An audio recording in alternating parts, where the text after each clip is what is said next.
So the second movie I saw today was a Netflix original movie starring Kevin Hart and a bunch of other big named actors that I'm just too lazy to list off because there's so many of them, and this movie is pretty uninspiring. So I'm not going to be inspired talking about it because it's it's kind of annoyingly bad. The movie's called Lift, and it is a January action movie released by Netflix. All right, it literally ticks all the boxes. I saw a review on Letterboxd about that, but yeah, the story is pretty simple. It's just Kevin Hart has a crew. His crew is like family, and they rob someone, and the catch is that they have to rob from a plane, and so they go, oh yes, Interpol's involved, and we have to rob this plane so we can go free, and we're not. Yeah. It's lame. It's an uninspired version of all the other heist movies that have ever been released, and it's just kind of like a lamer Fast and Furious if you really think about it, and if you're one you're watching, because it's very like similar ideals. It's got that same like super diverse cast, and it's just lame Fast and Furious. And Fast and Furious is already like not the cream of the crop, but yeah, I think that's the best way to put it story wise. So yeah, that's like the blandest hot pocket, like the hot pocket you put in the microwave, and it was still frozen by the time you got out of it, even though it was like piping hot to the touch. But like you bit into it and it was still frozen because it's that like hot pocket hand grenade type of deal.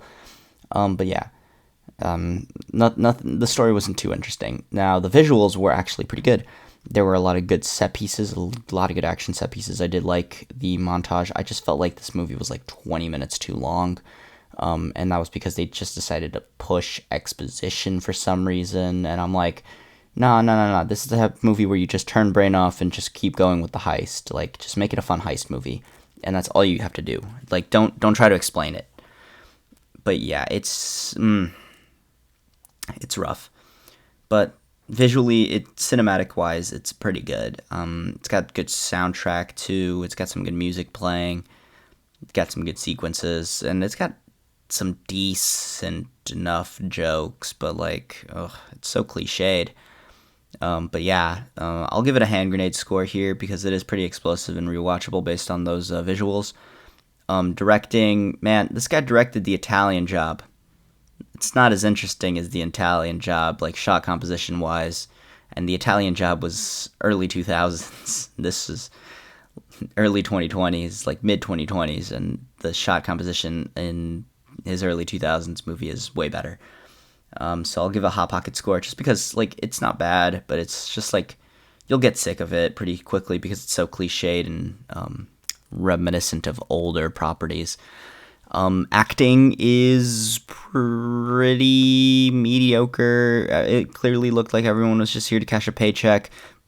Vincent D'Onofrio, who is usually like just amazing in it, whatever he does, is so sidelined in this movie, and it's like so many people are like of that Netflix branch of reality. Like there's Billy Magnuson, I love him too, but like a bunch of non-factors really in the grand scheme of the movie. Like there's so many big stars, but like none of them are really trying. They're just cashing a paycheck, honestly. And this movie just feels like it. It's pretty boring.